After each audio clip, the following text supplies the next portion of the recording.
Your host, Dan Donahue. We are streaming right now. We are active right now. We are engaged right now. I'm going to start talking as though what I'm doing is incredibly important. I'm going to start using military terminology. I think that's a really cool thing for a guy rapidly entering his 30s to start doing, is to use military terminology, to start using sort of like, I'm going to start saying tango down. I'm going to start calling myself a tier one operator. There's just a lot of things that I think become very exciting when you start using military terminal. I'm going to start using the military alphabet. We like that. Tango, Alpha, Bravo. It's going to be a really good time. This is the podcast where I speak to you, the viewer, the listener, and we have the chat wide open. The chat is wide open right now. You go in there, you type in whatever your beautiful giant brain desires, and everyone who's listening to this right now, everyone watching, everyone at home, or everyone in the tool shed that they live in, which comprises a high number of listeners here, um, are incredibly intelligent and also beautiful and also are never wrong in their opinions unless they make comments that are designed to hurt me. In which case, you have an IQ of under 85, and I no longer wish to speak with you. We actually got a question right here that I would love to address right away. Dan, do you believe jealousy is learned or natural? It's honestly a very powerful and astute question.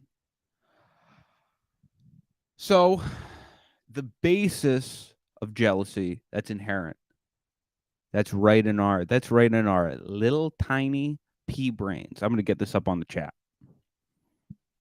That's right in our itty bitty, tiny whiny little brains. This question right here. Do you believe jealousy is learned or natural? Now,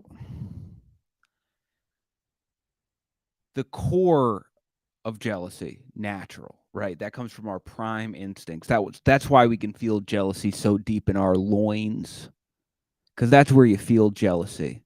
It's right in your loins. It's right in your sacral chakra. Okay, you see your ex walking into a bar with a guy and he's 7'5". You see your ex walk into a bar with a guy, he's 8 feet tall. You see your ex walk into a bar with a guy, he's taller than the building with which you walk into. And you get a little tingling in your stomach. You get a little bit upset in your heart, in your mind, right? That's that's just that's just the man's got more bananas than I have. You know what I mean? That monkey's got more bananas than I do. And I'm mad because I'm trying to account for bananas, right? That's where that comes from. That's where that impulse comes from. But a lot of jealousy, I think, is also learned. There's a great case to be made that actually relationship jealousy is much more of a learned quality than it is an ingrained quality, right? I think a lot of us probably, if we grew up in a different culture, in a different time, in a different place, would feel very different about the level of jealousy that we have. But what I will say is jealousy has always been around. I think it's always going to be around.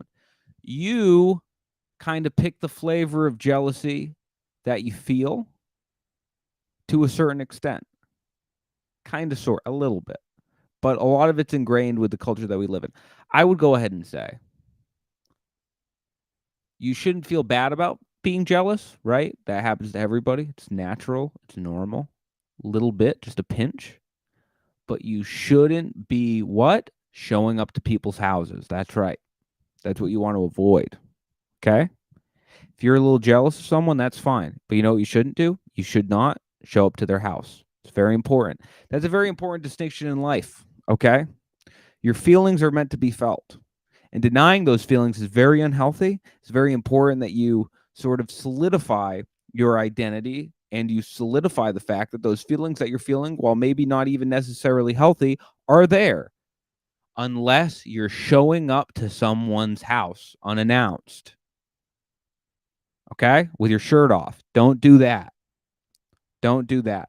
Feel whatever you want to feel up until the point that you show up to someone's house without a shirt on. Because once you do that, game over, baby. Okay? You ain't dealing with your emotions anymore. You're going to jail. And what do you want to avoid? That's right, jail time, folks. That's one of the main tenets of this podcast. There's a lot of stuff that I could say to you about the finer points of living life that may be applicable to you or may not. The things that I say may help you in your life. They may inhibit you. You may take what I say as gospel and use it way too rigidly on your own life. And that could cause a myriad of issues when it comes to your own personal development. But I will say this, one thing that I think we can all agree on is that we want to avoid jail time. Okay? We want to avoid jail time. Okay, here's a wonderful question. Wonderful question. Who is your favorite philosopher and why is it Carl Jung? It's not, and I'll explain why. Else, what's one quote that never fails to motivate you and why? I'll answer this in two parts because you asked it in two parts. And that's how the cookie crumbles, folks. I would not say I have a favorite philosopher. The reason being is I don't trust philosophers. I don't trust anyone who calls themselves a philosopher. And I think if you call yourself a philosopher, there's a good chance that you are doing nefarious activities that I would not want to co-sign. Okay? This goes for almost anyone in entertainment, which I consider philosophers to be a branch of that, correct? So I would say not Carl Jung. I don't know what he's doing in his personal life. Okay? But no. Who do I like as a philosopher? I'm tempted to just say someone I have no idea what their stance is. Hume. I don't know what he said. Kierkegaard. No clue. The Camus. Not a single. I know all these names. Simone de Beauvoir. The names come up. The philosophies, however, do not. I don't know why I just did that. That was literally, I think, truly, and I feel really bad about this. I think I was just trying to show off for all of you there for a second. I'm going to be vulnerable with you all for a second. I think that was just completely a response of me trying to make you all think I'm cool, and that's not cool. And I do apologize for it. I did not mean to say all of those names. And your second question. I'm sorry. What's a quote that never fails to motivate you? There's not a lot of motivation. You know what? This isn't necessarily motivating, but I do like it. Consistency over intensity. Consistency over intensity. That's what I like. Makes me feel good. Calms me down. I think we really... Because whatever quote you're using, basically what you're trying to do is you're trying to combat your current situation with like a different idea. Sometimes quotes have those ideas, which is why I do enjoy quotes. I like reading quotes. I like listening to quotes because I have a low intelligence and they really get truly. I've come to peace with this in my own mind as the years go on. I think I really do have kind of a low level of, because my dad used to say this, which this is not a motivating thing. He said, simple things entertain simple people.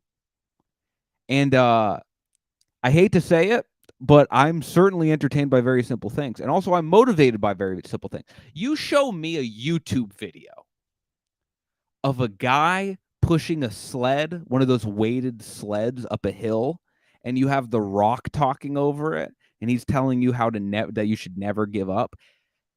As much as I know that is corny, as much as I understand in my heart that is a corny thing to watch, God, does it get me every time. God, does that get me fired up. I can't help it. It makes me excited to live my life. Okay? So, I don't know what you want from me, but that gets me. So that is a quote that I do enjoy. I didn't really answer. I really kind of circled that question. Here's another question. Dan, any back to school tips for the teachers? I'm late to the live. Boy, I've always wanted to find myself in this position. Talking directly to a teacher. Having a teacher ask me what they should be doing. I would go ahead and say, when you're getting back to school, the kids are coming back. Their parents bought them backpacks. Right? They got their new little pen sets. They're sitting down. Oh, are they not excited to learn? Oh, are they in a world of pain and disappointment? You know what I've heard? I'm going into answering this question, but I heard something, and I do wonder what people in the chat. Let me know what you say, or throw a like if you agree with this statement.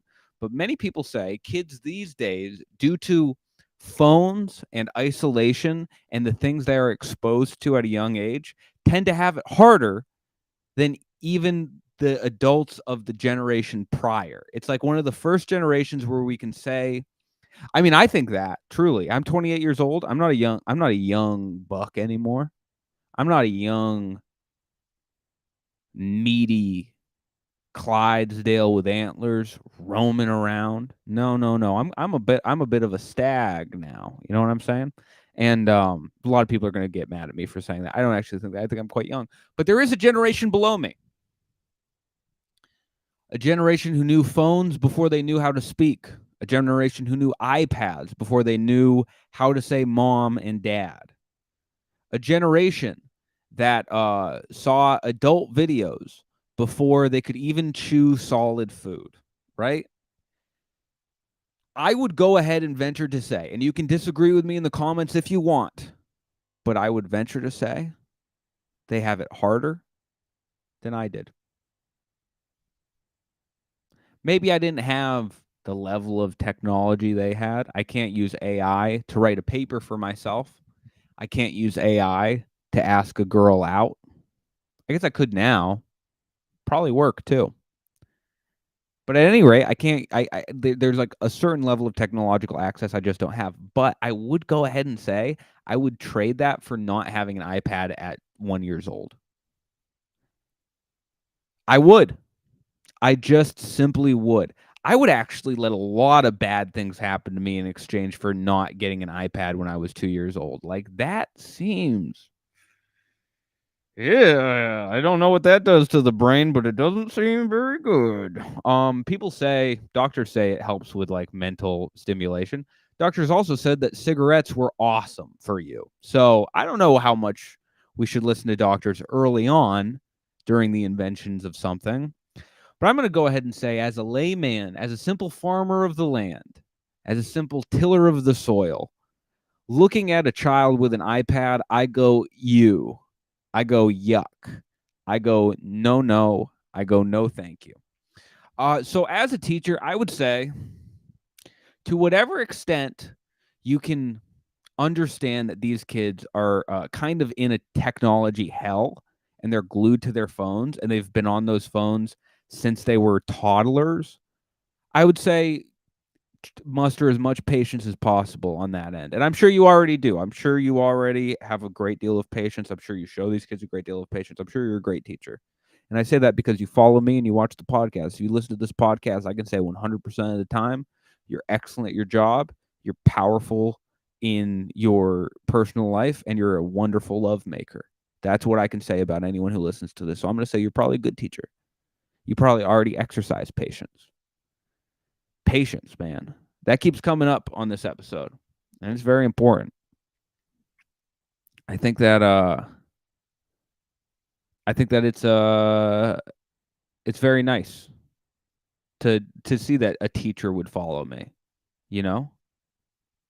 Because honestly, I can't imagine like even, even a guy like me following me. Even just at some unemployed dirtbag trying to make a career in stand-up comedy trying to follow me, let alone a teacher, someone who has the privilege of affecting the lives of young people in a positive way or potentially negative way. I had a lot of really bad teachers growing up. I'm sure you're not one of them. But yeah, thank you for listening is what I'm saying, I guess. Warms my heart to know that normal people listen to this and not just my friends. And I'm sure probably my mom listens to a couple of episodes here and there. Shout out her. If you're listening, Mom, I'm sorry for what I've become. Any advice on an impatient adult with untreated ADHD? The old adult attention deficit, adult deficit high definition disorder. The old adult deficit hyper definition disorder. It's a rough one. It's plaguing Americans. No, ADHD, I've actually been thinking a lot about again, not a therapist. So if I am wrong, I welcome corrections. If I am wrong, I welcome people to tell me I'm wrong, and I will choose to listen to you or to not listen to you, but I like that window to be open for you. Mind you, I said window, not door. It's a very big distinction, okay? Leaving the door open for something is saying anything that wants to come in, come on in. Leaving a window open says, hey, it's going to be challenging for you to kind of get in there, for you to change my mind on stuff, But I'll let you get in there. So I've been thinking a lot about attention disorders. Let's just say blanket attention disorders, because a lot of adults suffer from them. A lot of adults are medicated for them, which certainly some people need to be on medication. Some people need to be on medication that aren't on it. Some people don't need to be on medication that are on it. It's a big spectrum. It's a big wide spectrum, right? But I was thinking a lot about it, and I think sometimes when it comes to attention disorders, it's really confusing for a lot of people to understand them, because I think we do live in a world now where many, many people are starting to develop very severe problems with their attention. That's been around for a really long time, but we definitely live in a world that exacerbates that, right?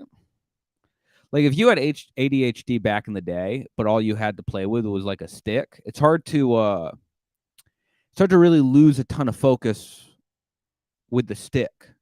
The stick doesn't demand as much attention as the phone necessarily. So I really don't know. I would like to talk to someone who knows what they're talking about when it comes to this sort of thing. But is it like a chicken egg situation? Is it like ADHD is getting bigger and bigger as an issue? So phones are becoming more of a problem, or are phones causing people? Can phones even cause ADHD? This is one of the things where I beg the question. But I will say for certain, the world we live in right now is not conducive for the development of attention. And that's very bad. It's very bad for me, because I have a lot of very unimportant things to tell my friends, and I want them to listen to all of them. ADHD affects me very deeply, not because I have it, but because a lot of the times I am very boring and I want my friends to listen to me. All right? Who's going to talk about me? The underrepresented member of the population. The guy who wants to call his buddy and just talk about a cool bug I saw, but oh no, they have to go on their phone and play Candy Crush for an hour and a half. Let's solve this problem. Let's solve this problem in this nation now, so boring people like me can go back to being listened to. Okay? It's a huge issue in our society.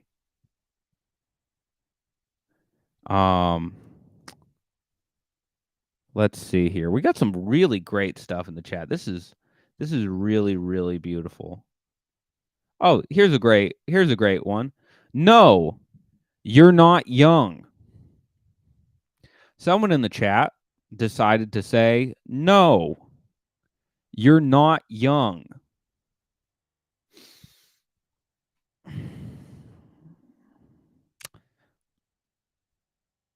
Let me say something to you. You are as young as you believe you are, or as young as your shoulders will allow. That's what I'll say. You are as young as you feel in your heart, unless you have bad shoulders, in which case it's over for you. Okay? You are as young as you feel. But if your shoulders are bad, you're going to feel pretty old. So stretch those shoulders, folks. Stretch those shoulders, strengthen those knees, because it's going to be a long road ahead of you. And your shoulders are going to hurt, and your knees are going to ache. And that's what I'll say. How dare you, sir? How dare you say, no, you're not young? Listen to me. You listen good. Oh, I'm not young? Then why does my bank account reflect that of a person who is still in college? Oh, I'm not young. Tell that to my very small studio apartment. Tell me I'm not young. I'm not young? Really? You're talking to me like I'm not a guy who jumped on the mustache and mullet trend. Okay? I am young. Because you know what keeps you young? Being really, really stupid and learning nothing. That's what keeps me young at heart, brother. That's what keeps me young in my beautiful little soul, is to remain as stupid as possible, to look the world in the face and say, I will learn nothing, and I will continue to learn nothing. And that will keep me young at heart. That's what separates adults and children. You know what I'm saying? Because adults, they go on and they learn things and grow. Not me, baby. Not me. I'm young right in there. I'm young right in there, brother. You can't stop me. You can't attack me. Ooh, here's a good one. Dan. Is Dan your full first name or a nickname? Let me talk about nicknames for a second. I want to talk about nicknames because I've had a number of nicknames in my life. I'm sure many people have. I'm sure there's a lot of people. If you don't mind, actually, throw some of your nicknames in the chat if they're silly and bad and funny, because I think there's a huge influx of people with bad nicknames.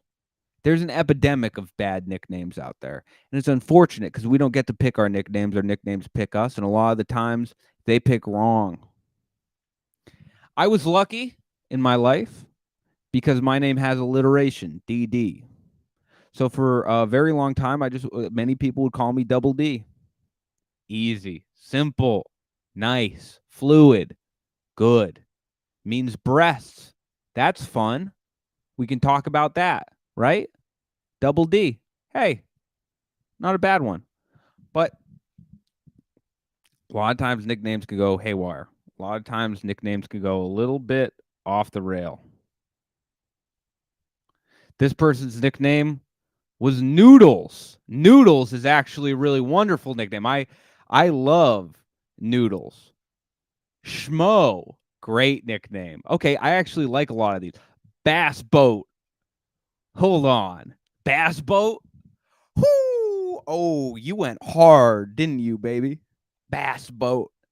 Hey, get over your Bass Boat. I feel like you only call a guy Bass Boat over when you have like 12 beers that you need to finish. That's the only time you go, hey, Bass Boat, get over here. You never hear that in any other you never hear like, Bass Boat, we have documents we need signed.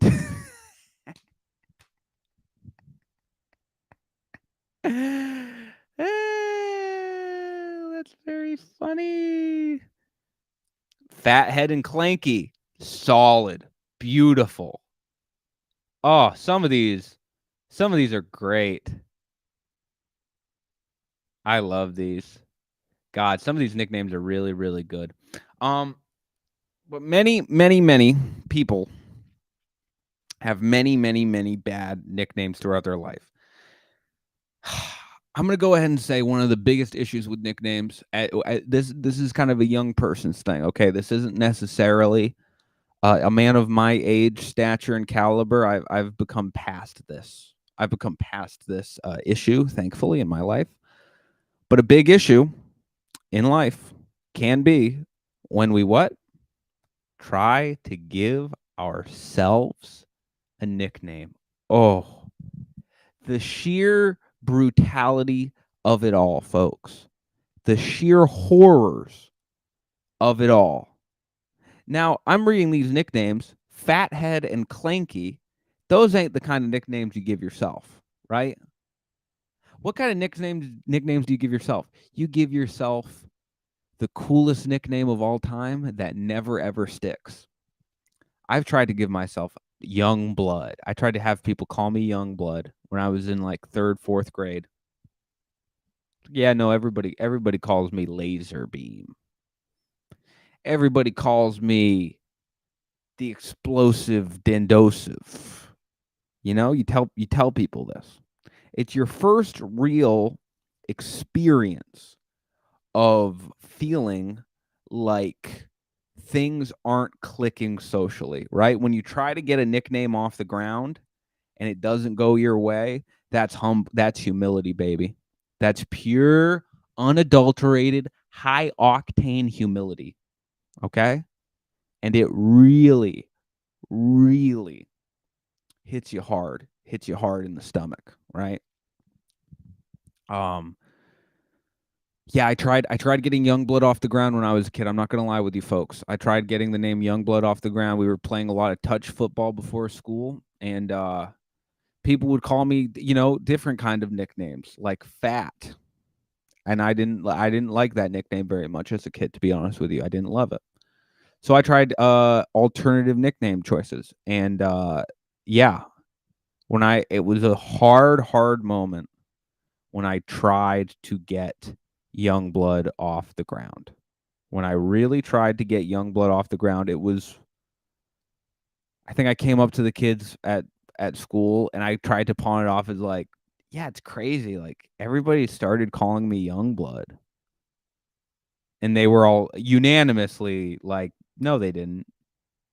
No one did that. No one would ever call you that. And I was like, yeah, I know it's crazy, right? Like I would never call myself that. And they were like, yeah, we would also never call you that. And I was like, hey, how about playing football, guys? Huh? I just completely gave up on it. It was brutal, man. It was really, really brutal. But those sorts of things teach you stuff. Like, I think a lot of times those events can break you, and it is very sad because people can like get broken by, bad social interactions. It's one of the hardest things to really deal with as a adult or a child. But even into adulthood, I think a lot of people really have bad experiences when it comes to those like initial mess ups, dude. Those just mess ups. You just fall flat on your face. I've had 1,000 of them. First time you try talking to a girl or someone you're interested in, guy, non-binary person, whoever you're trying to talk to, you're not going to do good at it. That's why there's all this talk of like, oh my God, there's so many genders now. Which, by the way, there's not that many, huh? How about you get over it? How about you relax? But the other thing is, we always focus on what keeps us, what makes us different. I say we think about what makes us the same. Is I don't care, whatever your gender is, whatever your gender identity. When you have a conversation with a person you're interested in, you're gonna mess that up. He, she, or they, you're gonna mess that one up. It ain't gonna go good. And that's beautiful. Whoever you talk to, it doesn't matter. All right. Let's put away this like talking about what makes us different. Let's talk about what makes us whole. You could be whatever, wherever you stand now. I can guarantee when you were younger and you took that first swing, you whiffed it. And that makes me feel good. you can have common ground with someone on that. And you know, I guess if there's no one you're interested in, then that kind of similarity goes out the window.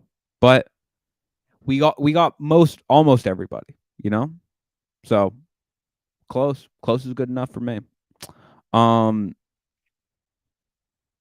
Let's see what we got here.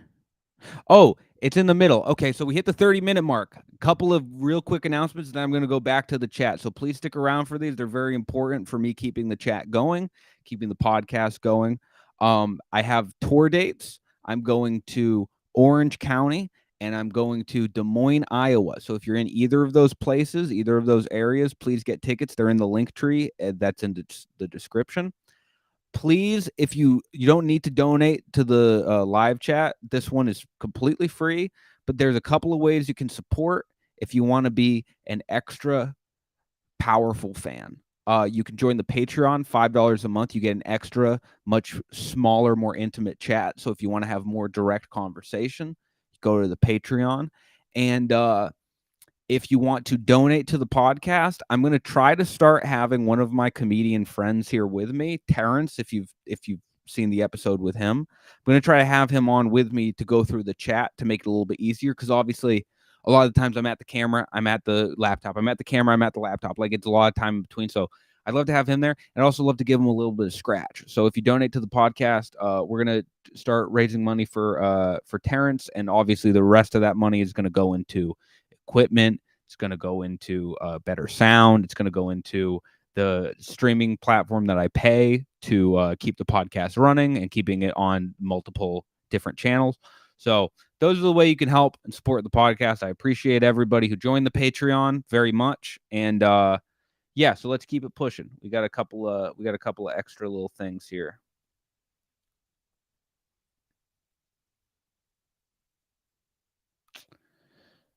Okay. This is a great question here. What movie do you think is the worst ever made? Buckle up, folks, because this is going to be a long answer here, I think, actually. And I don't know if a lot of people are going to like my initial answer to this, but there is an explanation behind it. Now, first, let me go into this. Any movie that gets made, minus maybe like a couple of art films where they just like set a camera up in public and then publish that footage as whatever.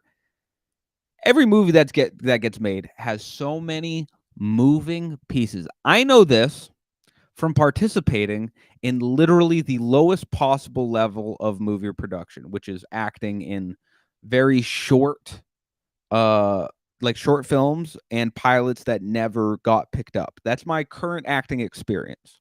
I'm trying to get more. Right now, the writer strike is affecting that, which is fine with me because I'm more into the live podcast side of things, to be honest with you.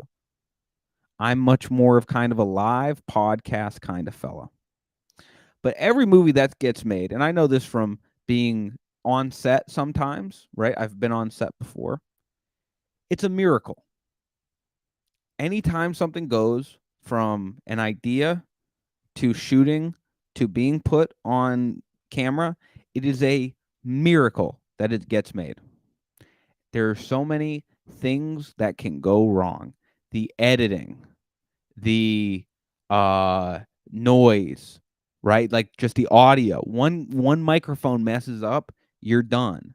The lead actor gets way too into creatine and eats too much creatine one day, and he's too strong on set. That's a huge issue for the production. You can't have your lead actor be too strong, right? He needs to focus. He needs to focus on being the next Marvel hero, the Green Chair, right? That's the next Marvel movie. Oh, you think it's going to be no, they're going to run out of heroes. And I'm excited for that, by the way. When Marvel starts coming out with the new, I can't wait for them to be like, coming to theaters near you. It's the Purple Oyster. and it's just like a giant oyster, and he hates his life. It's just a big ass oyster, and he hates being alive. And he's just like, "Oh, I'm in hell." That's the purple oyster. He's like, "I'm half human and half oyster, and I've never felt anything that seems like happiness." I'm gonna enjoy that movie when it comes out. Long story short, every film that gets made is a miracle. So it's difficult for me to pan movies. For the same reason, I'm sure a lot of you have heard this. I don't like making fun of other comics either. I don't like calling other comics bad, whatever level they are at, however famous they are. I don't like making fun of stand-ups for their stand-up. I don't think it's good. I think it's a completely arbitrary aesthetic decision that has really not a lot to do with objective reality, right? But I will say this. These movies are good that I'm about to talk about, but they led to movies that were bad. These movies are good though. Early Sci-Fi Channel original movies were fun and good to watch. All right, there was one that was about Gatoroid, Mega Shark versus Giant Octopus. Those were fun watches. There was a time when I think the Sci-Fi Channel became self-aware of making bad movies, and so they started to try to make the movies bad, and that's when it kind of lost flavor for me. Like Sharknado isn't a bad movie because Sharknado is a bad movie. Sharknado is a bad movie because Sharknado is trying to be a bad movie. A good bad movie is a movie that they try to make good but ends up bad. Those movies are fun to watch. That's what I'll go ahead and say. Let's see a couple of extra ones.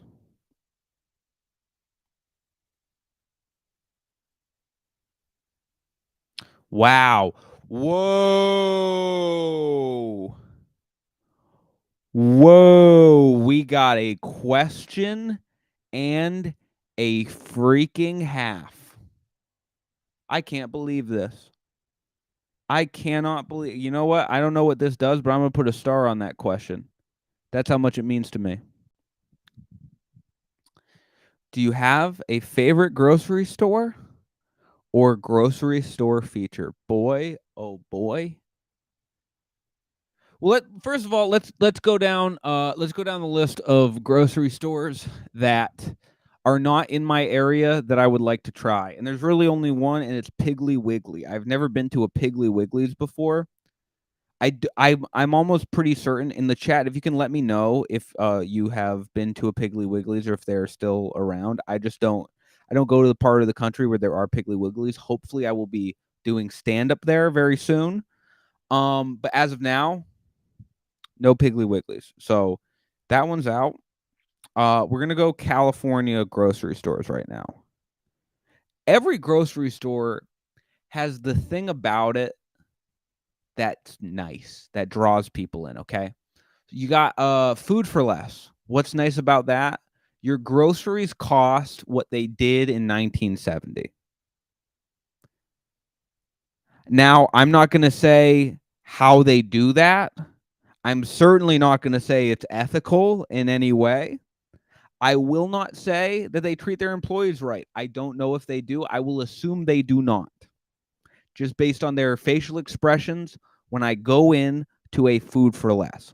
But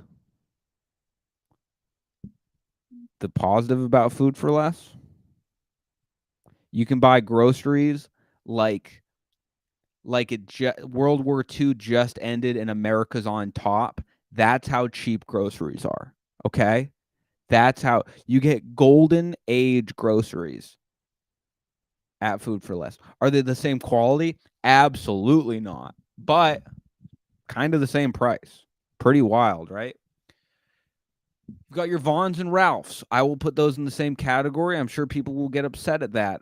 They're kind of the same. You get comfort in a Vons and a Ralphs, right? Comfort, stability. You know what you're going to get. Standard grocery store. The comparable grocery store where I am is Shaw's. Shaw's from Massachusetts. Now, we're jumping around a little bit. I hope you'll stay with me. Shaw's in Massachusetts. Great grocery store. Shaw's and Stop and Shop are kind of the two where I'm from. Those were the two big ones. And then Market Basket, obviously. Now, this is why, and I'm going to go ahead and say this up top. Market Basket, I think, is probably my favorite grocery store. But let's go back to when I was living in my car. Many a day and morning was spent in a Shaw's parking lot, mixing peanuts, peanut butter, coconut flakes, and almond milk together in a cup and then eating that like it's cereal because I wanted to get as many calories as possible. I was incredibly intelligent at that time. So Shaw's and Stop and Shop have a very close place in my heart due to that fact, due to the fact that it allowed me to continue living in my car far after the point I should have. And thank you, Shaw's and Stop and Shop, for that. Whole Foods, a shell of what it once was. A complete shell of what it once was, what it once stood for. It's completely gone. You can still get kind of good organic groceries there, but no longer stands for what it used to stand for, which was basically like high quality groceries and treating their employees incredibly good.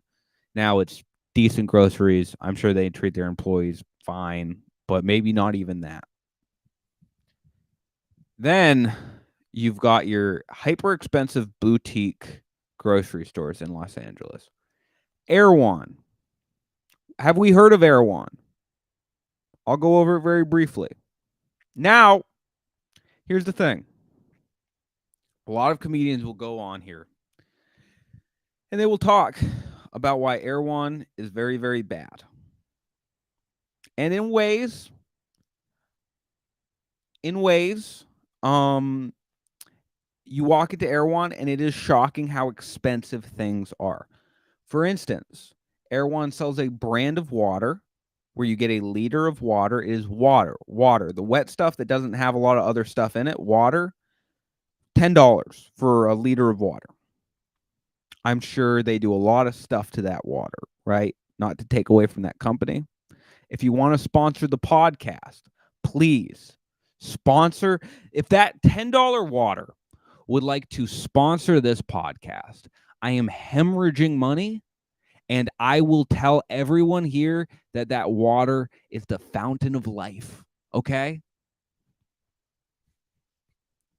If that person who owns that $10 water store listens to this podcast, first of all, you're a genius, sir. You're a genius. You got people to pay $10 for a liter of water. I commend you to no end. Let me wet my beak. I am starving. No, I'm kidding. We're doing fine. Join the Patreon. Join the Patreon, but we're doing fine. But I'll say this about Erewhon. For its insane prices, I think they are very good to their employees. From what I've heard from the people that have worked there, they're, for a grocery store especially, they are good to their employees. And I think you're going to get a high quality product if you go there. Sure, it's probably even overpriced for what it is, but you're going to get a high quality product there. All right?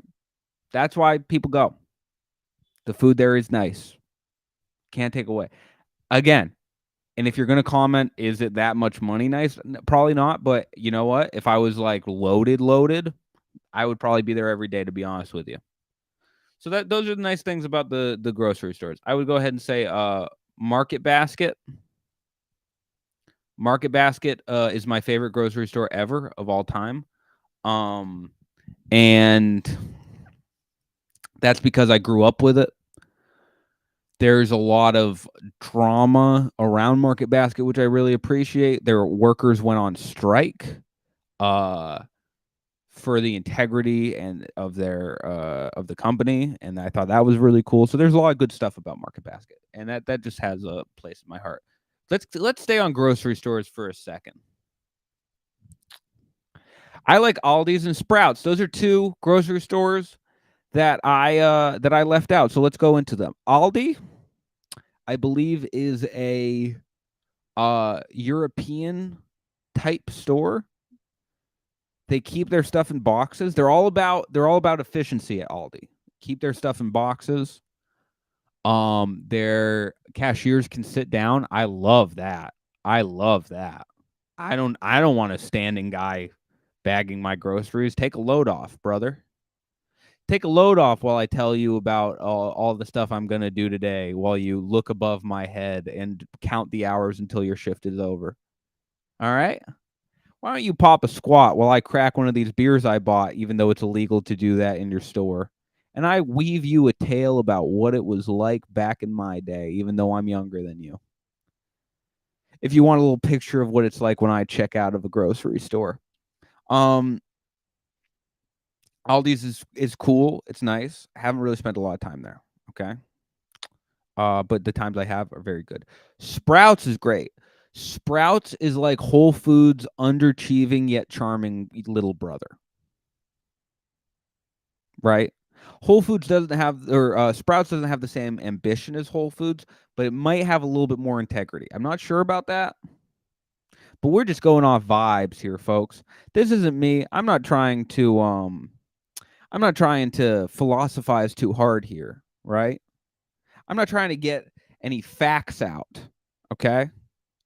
As I slump down into my chair and look at my own spine and think, how did it come to being here? But, you know, I'm going to go ahead and say the Sprouts might be taking a lead in my mind over Whole Foods. I know that everybody listening is like, what the fuck did you just say to me? What? But I do feel that way. I think Sprouts might have taken a little lead over Whole Foods. Not to be controversial. All right, let's get back into the questions. We probably got time for 2 more. If you want more, again, join the Patreon. It's in the link tree. How do you get past the feelings of being behind in life? I'm not in that phase of life I want to be in yet. So many people in my age are. It's hard. Okay, so as I change my position into a much crazier position sitting, let me talk to you.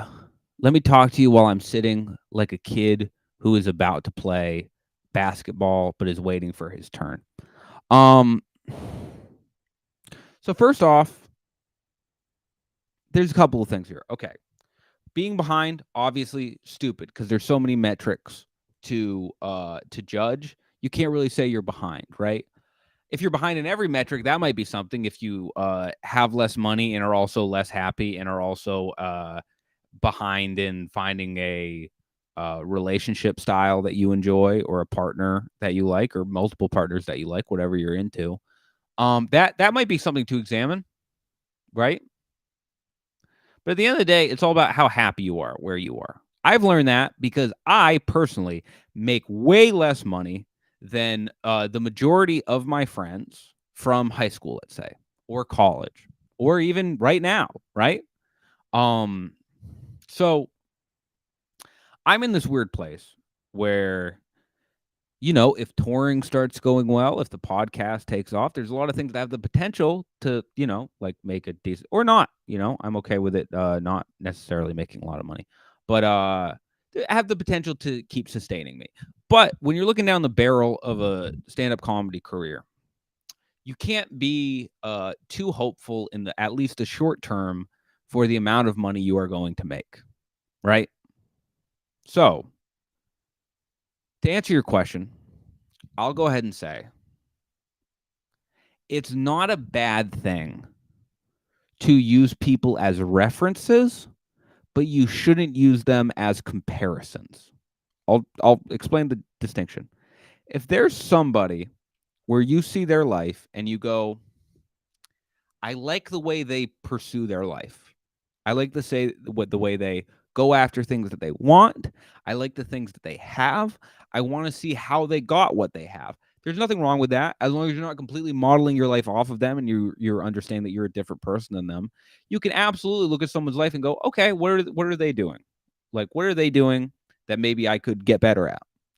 But at the end of the day, I really think that your overall happiness is what you should be considering, and like both now and long term. Because if you can live kind of a crazy lifestyle where sure in the moment you're happy, but the wheels are falling off soon. Okay. But if those aren't the case, that's okay. I again, not to wish wash on this answer, but while you shouldn't compare yourself to other people, if you're like lamenting how little money you make compared to the people around you, it's like you shouldn't feel bad about it. You shouldn't feel ashamed about that. But there might be things that you're doing that could assist you in your life further, right? See what your friend's doing. Is he working really hard? Then maybe you should work harder. Is he working for an organization that specifically sells blood diamonds on the black market? Well, maybe that's not quite the life you want to live. But you have to just kind of pick and choose and look at what other people are doing and, figure that out. Oh, this might be, wait a minute, this might be the last question I answer. And I like it. I like it because of its simplicity. I like it because of what it stands for. And I've actually been thinking about this a lot. So this is going to be the question we end on. If you have any questions that weren't answered, please you can send them to dancerspodcast@gmail.com. You can join the Patreon. Those are two options if you have questions that you want further or you want more podcast. But let's go to this one. Are you happy? That's what this person asked. They asked, am I happy? I think about this a lot. I should think about it more because a lot of the time in my day-to-day, I'll get anxieties, right? I'll get a lot of anxieties. They'll pile up. They pile up in your chest some days, you know what I mean? And you feel like I often feel like I'm not doing enough in my career. I feel like I'm not doing enough in my friendships. I feel like I'm underachieving in stand-up. Like I could be doing a lot better at developing my act and becoming funnier. I could be a better person. I could do more outreach. Those are all forms of like self-doubt that I constantly feel and am constantly kind of subjected to with my own mind. I don't think that's necessarily the worst thing in the world, right? I think a healthy level of self-doubt is good and that you should feel that. If you don't have it, I think you might be a sociopath, right? So, but the question is great. Am I happy? Because when I don't think about the peripheral stuff, when I don't think about this could be like this and my life could be better and I'm not optimizing this exactly. I'm not working hard enough. All that chatter, that chit chat in your brain. When I kind of get rid of that, I really look at myself and I go, am I happy? My answer is absolutely. I mean, it's like crazy. Honestly, there's so many things going through my mind and body. Honestly, when I say that, there's like this part of me that kind of feels weird for saying that, like it's bragging in a way, which obviously I know it's not. It's just me kind of like talking about how I'm feeling. Like I think my life is full in this way where I'm lucky to be kind of pursuing and going after things that I like. And I love that people like the videos that I put out. And I love that people have liked my stand up that I've put out. And I just want to kind of keep doing those things and making those things. And that makes me happy. And also there's kind of there's this deep happiness and honestly like pride that I feel when I say that. And I don't want to sound ostentatious or anything. That's like really a concern of mine because that's not how I'm not feeling like I'm better than anyone or anything, of course, but there's just this like sense of pride where it's like, man, I really am proud of myself to say that like I'm actually happy. Because it honestly kind of took longer for me to admit that I'm happy than it did to feel happy because there was this part of me that didn't feel like okay being happy. There's this part of me that goes like, you're a loser for feeling happy. You're an idiot for feeling happy. How can you feel happy when this, and this? But it's like, there's stuff that I could make better. There's stuff that I could improve. There's stuff where I could probably treat people better. I could treat myself better. But overall, I feel happy. I do. My life is great. I'm really grateful for the life that I have. The thing about that is it's hard to make funny.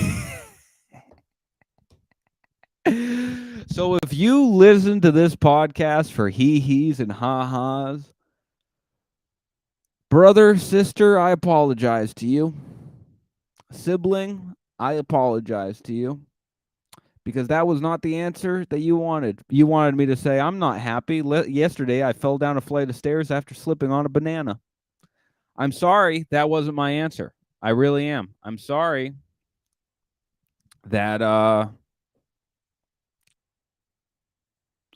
that was not maybe as hee-hee or ha-ha that that you might have expected, but it is how I feel. I do truly feel that. I feel that feel happy, and honestly, it's a symbiotic relationship, right?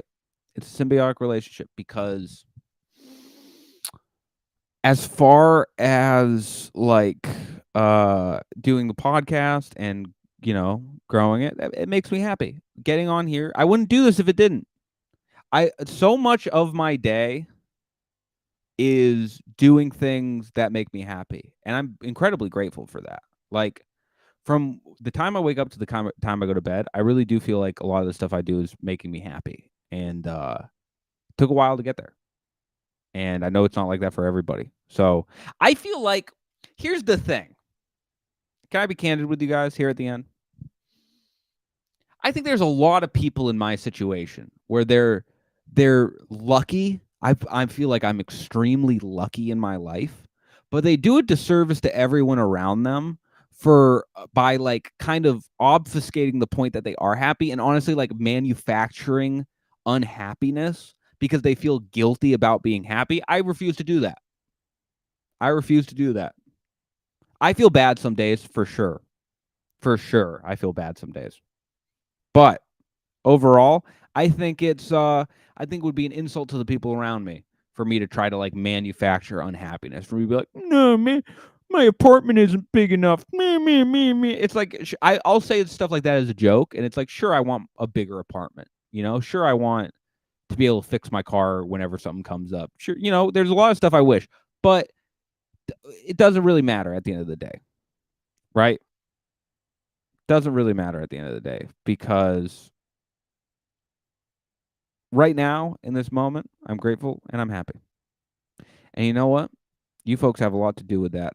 Here at the end, I'm going to plug a couple of things. Number one, check out the link tree, right? It has my dates in it. It has all of the other links to my social media.